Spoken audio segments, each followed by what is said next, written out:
na di umano daw ay nakikipag-ugnayan sa kanya yung parang talagang may-ari ng bahay na yon na kakuntsaba di umano. Ibig sabihin, si Romualdez, through Diskaya, ay bumili ng bahay doon sa tao na yon na kung saan ay gusto daw kausapin si Lacson at magsabi ng mga katotohanan. Ako po. Ngunit alam nyo naman, marami na po ang nagdududa kay Lacson dahil nga naman ito yung si Lacson na mahilig magsalita na nauuna muna yung bibig bago yung talagang tunay na impormasyon. Tulad ngayon, naglabas na naman siya. Kasi nangyari ho ito nung mga panahon na iniimbestigahan po sila Zaldico, iniimbestigahan yung flood control. Na alala nyo noon, meron siyang sinasabing, oo, meron niyang video na pumunta dito si Diskaya para tapos dumiretso doon sa isang di umanong senador na eventually nasunog siya. Bakit? Kakampi niya kasi yung senador eh. Di ba? Hindi pala po, correction, hindi po si Diskaya, yung isang contractor na na-involved din di umano sa flood control project. So ibig sabihin, eto si Lacson, bago ito mag-research o talagang bago muna niya makausap kung sino man yung tao na yon, ay nagbibigay kagad ng impormasyon sa media. Kasi nga po, ito si Lacson, mahilig ho ito magpamedya. Bida-bida ho ito eh. Kaya nga nagagalit siya o may payo siya dun sa isa. Dun sa isang, sabi nga niya kay pangalan nito, mamaya pag-uusapan natin yan, kay Libiste, na sinabi niya, hinay-hinay, wag naman araw-araw magpamedya, natatalo mo na ako. Gago! Kasi alam natin na ganyan ang karakas po ni Lacson eh. Yung ang hilig niyang pumapel, ang hilig niyang bumida-bida na mga impormasyon na bago pa talaga makonclude, di ba? Dahil sa bago pa maimbestigahan, ay meron na siya kagad sinasabi. Kaya nagagalit sa kanya si Marcoleta, nagagalit sa kanya si Amy Marcos dahil nga sa mga ganitong estilo ni Lacson. Panoorin nyo ito, tingnan ninyo ha. Ako po, sabi ko naman sa inyo, tayo gusto natin makulong si Zaldico, gusto natin makulong si Romualdez. Pero yung mga ganitong bitawan ni Lacson, medyo, sabi ko nga, sana, bago ka nagsalita, pinaharap mo muna yung tao. Kasi mangyayari niyan, magkakaroon pa ng tsansa si Romualdez, kung totoo man, nakausapin yung tao para, hindi natin alam kung suhulan, o di kaya para mabago yung kanyang testimony, para bagang sinasabi mo na, meron magte-testify against you ha. So bala ka na. Parang ganun ang dating eh. Di ba? Panoorin natin ito sinabi ni Lacson. We would like to clarify persistent reports that former Speaker Martin Romualdez had purchased a house and lot in a plush subdivision in Makati City using the Diskayas as front in the said sale. If verified to be true, this could possibly establish a direct connection between... Tingnan mo ha. Dinawin natin. Kasi sa mga balita, parang ganun na lumalabas. Pero ang problema dito, meron siyang if. Diba? Kung mapatunayan natin. So sa madaling salita, ang hilig kasi nito ni Lacson, maglabas ng quote-unquote sikreto, yung para bagang tinitrigger niya yung tao na maging, para itong vlogger eh. para maging curious, para nakiklickbait siya. Bagamat ba sa mga vlogger, di ba, nakiklickbait yung mga vlogger? O di kaya nagbibigay ng title o thumbnail na tipong mapapatanong ka, ay, totoo ba yan? Ay, ito ba yan? Di ba parang ganun yun eh, di ba? Ganun mang akit ng sa mga video eh, di ba? Parang ginagaya ni Lacson. Magbibigay siya ngayon ng teaser. Sasabihin niya, ito, titingnan natin kung totoo ba na meron talagang connection si Romualdez dito kay Diskaya dahil meron daw di umanong binili. Tingnan mo if mapatunayan. Sa akin wala akong problema dyan. O go yan. Ang akin lang, sana hindi mo muna sinabi. Bakit? Panoorin nyo to. Between the former Speaker and the Diskayas. In this regard, we may invite the former owner of the property to shed light. May we invite? Akala ko pa naman, former Speaker Romualdez. Gago! Former owner. So dito, hindi pa pala niya kausap. Hindi pa pala niya, para baga meron lang chumismis sa kanya, alam mo naman si Lacson, chismosa. Gusto niya parang merong, alam mo ba, mahilig din ito sa puting ahas eh. Tapos, ngayon, sasabihin niya, parang gusto, iimbitahan namin yung owner. Alam mo, Kung ikaw ay mababaw na tao, para kang matutuwa ka kagad kasi tingnan mo na. Oo, pero ang problema ko dito, hindi pa pala confirm niya doon sa may-ari. Ha? Iimbitahan pa lang niya, hindi niya pa nakakausap. Meron lang isang bumulong sa kanya. Bakit mo nilabas kaagad? Di mapipreempt yung steps mo. Sabi nga, alam mo, pagdating sa mga prinsipyo, pagdating sa negosyo, kung saan man, lagi mong tatandaan, huwag mong ibubulgar ang iyong sikreto patungkol sa paano maging success yung business mo na yan. Kung anong gagawin mo sa marketing, hindi mo ibubulgar. Gagawin mo na lang, then you would explain. Or after a while na naging successful yung mga ginawa mo, doon mo siya ipapaliwanag. Pero at the very moment, hindi mo kaagad siya ilalabas. Kasi pag ilalabas mo na kaagad siya, baka may gumaya pa sa'yo, baka unahan ka pa ng iba. Kaya nga 'di ba laging sinasabi 'yon na wag mo munang ilalabas until nagawa mo na yung mga plano mo, wag mo munang sasabihin hanggang nagawa mo na. Kasi baka gayahin ka ng iba, maunahan ka pa. Parang ganyan din dito eh. Wag mo munang sasabihin hanggang hindi pa confirm. Bakit? Paano kung hanapin niya yun yan ni Romualdez? Halimbawa lang, totoo yung sinasabi na yan. Kung hanapin niya yung may-ari, biglang nag-disappear na may-ari, di natin na lang kung nagtago, nabiyayaan, o baka talaga nag-disappear lang. Di ba? Sana hindi mo muna sinabi. Iba talaga ito si Lacson. Bida-bida ito. Sino po yung may-ari ng biniling property na naging Kaya tinanong nga, sino may-ari? ito ay ang Diskaya? I'm trying to arrange a meeting with her. And kapag may liwanag na, kasi narinig ko rin na parang willing siya mag-testify. So wala pa pala. Trying pa lang na magkaroon sila ng appointment. Alam mo, kung ikaw yung may-ari, di ba? Ikaw yung may-ari. Tapos pinalalaki na kaagad yung usapan ninyo. Pinipreempt na kaagad yung usapan ninyo. Anong magiging reaction mo? Matatakot ka. Naku po, patay ako dyan. Yari ako. Lumaki na kaagad yung issue na nagbigay na kaagad ng statement yung abogado ni former Speaker Romualdez. Nagbigay na kaagad sila ng ano. So ikaw, na dating may-ari na nagbenta niyan, magkakaroon ka ngayon, naku po, patay kang bata ka, ayoko ma-iskandalo, ayoko magulo ang buhay ko, ayoko. Matatakot ka na ngayon. Hindi pa pala pupunta, hindi ka pa sure, nag-arrange ka pa lang, sinasabi mo na ngayon sa media.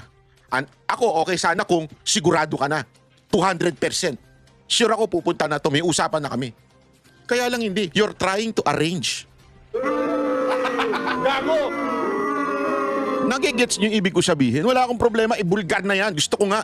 Kaya lang sana dapat, yung, alam mo yon, yung, kaya sila nainis doon kay yung dinala ni Marcoleta, na caught off guard sila eh. Nagulat sila, hindi sila nakapag-prepare ng defense. Tama rin yung ginawa, ewan ko kung sino si Marcoleta ba o si Defensor. Pagkaalam ko si Defensor. Tama rin yung ginawa ng Defensor na hindi niya muna sinabi agad-agad kay Marcoleta. Sinabi niya na lang habang naghihiring. Hindi ko alam kung sinadya niya yun o huli rin si Gutesa na magsabi sa kanya. But the point here, hindi na preempt. Yung kalaban mo, hindi nakapag-prepare. Yung mga kakampi kay Romualdez, hindi nakapag-prepare. Kaya nga galit na galit sila, di ba? Kaya nga pinasinungalingan nila. Hoy, mali yan, dito to yan, bla bla. Tapos si Tulpo pa. Based on my research from the Office of the President,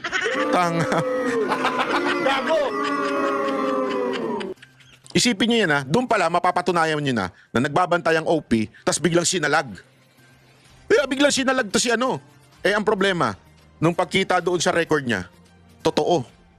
Di ba?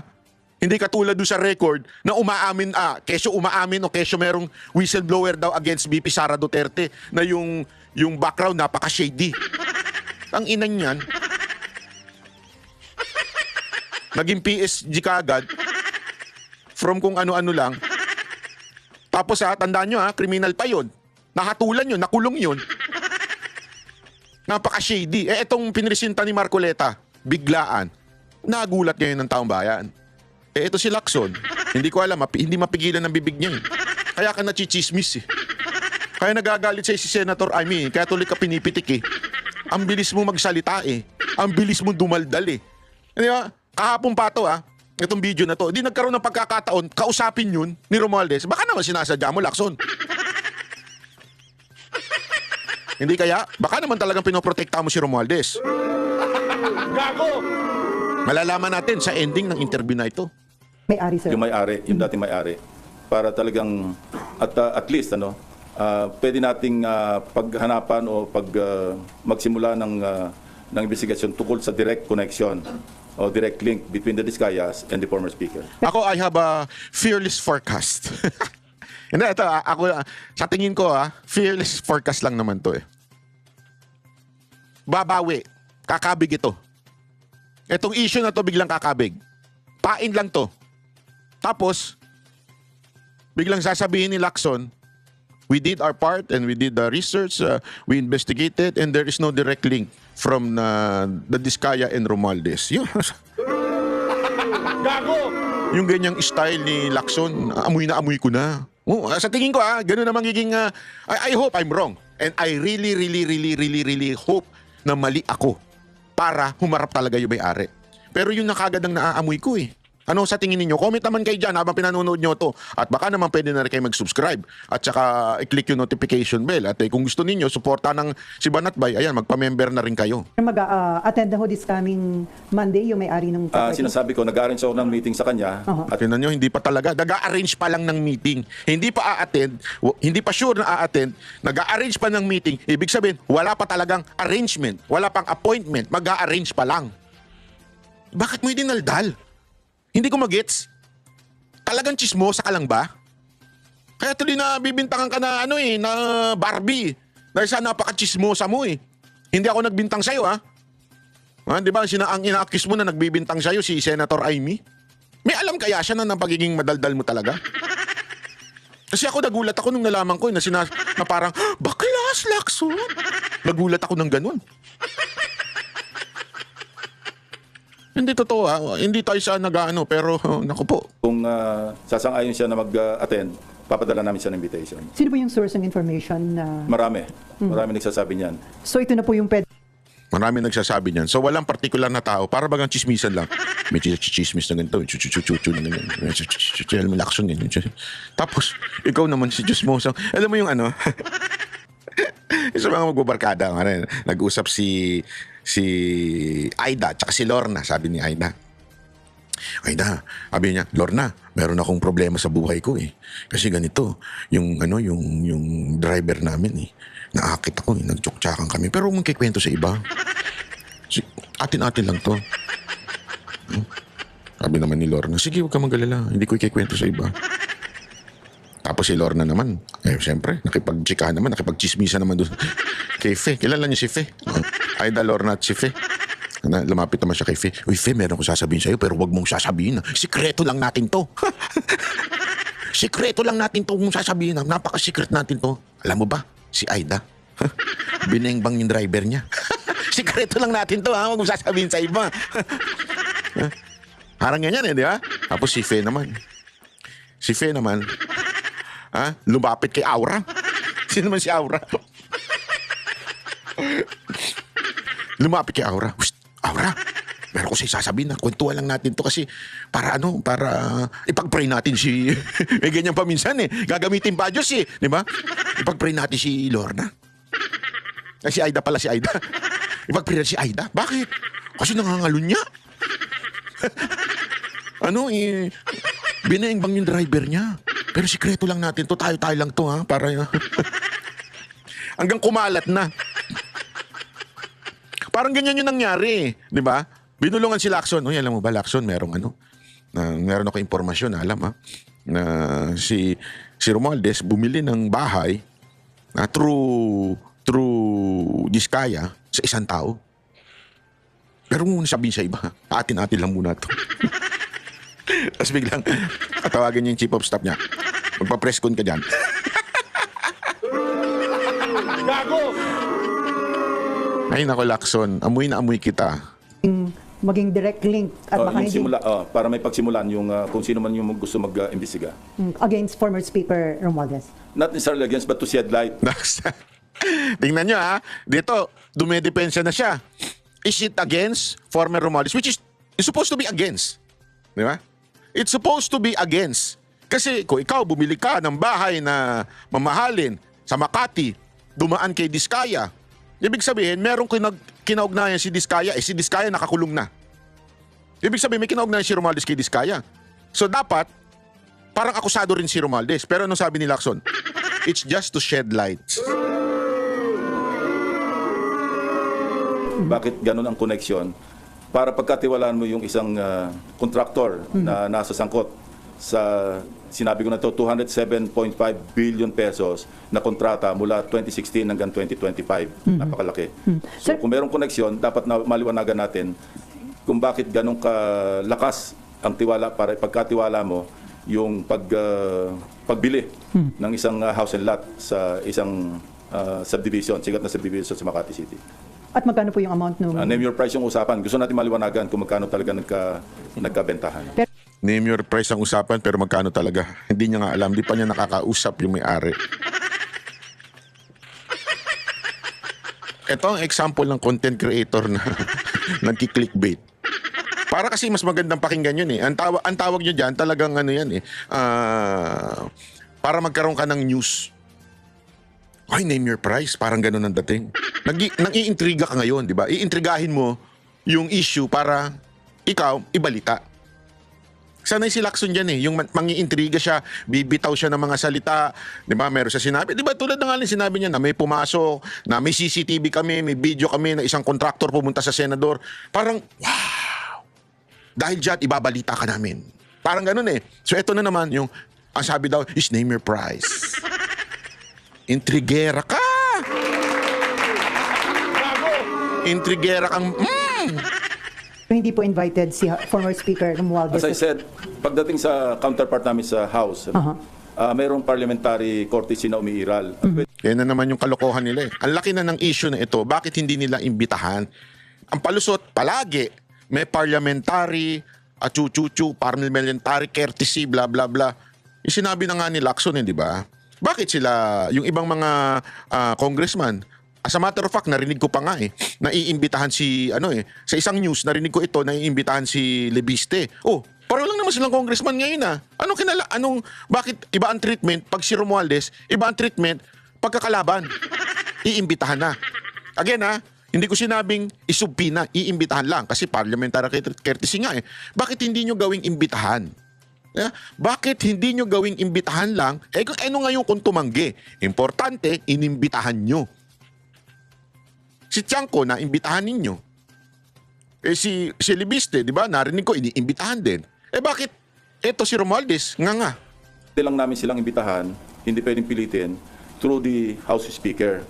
Pero kung ayaw nilang mag-attend, wala rin kaming magagawa. Kasi ganun din ang dapat na tratong ginagawa nila sa amin dahil nga sa umiiral na interparliamentary courtesy.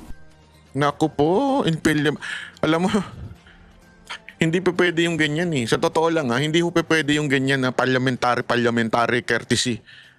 Billion po, trillion nga eh. Di ba? Narinig ko pa nga sa ICI nung bago sila magkawatak-watak.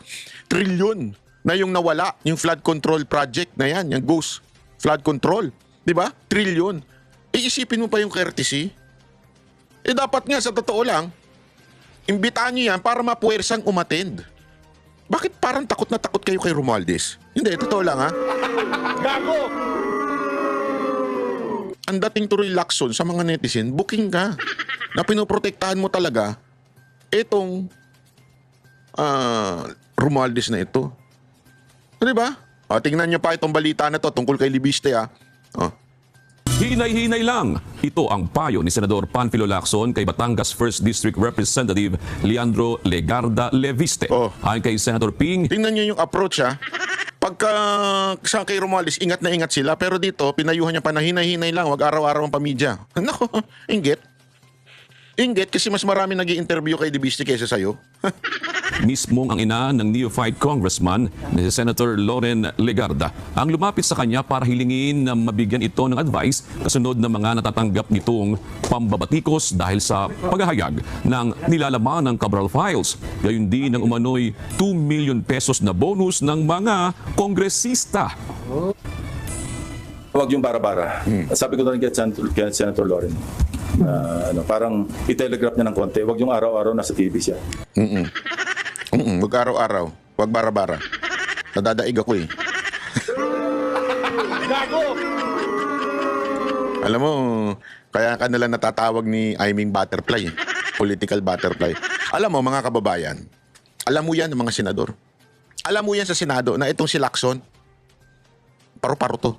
Alam mo yung paru-paro? Hindi yung playboy na paru-paro sa Japan na iba yun. Yung tawag sa mga playboy na hapon, paru-paro eh. Di ba, palipat-lipat.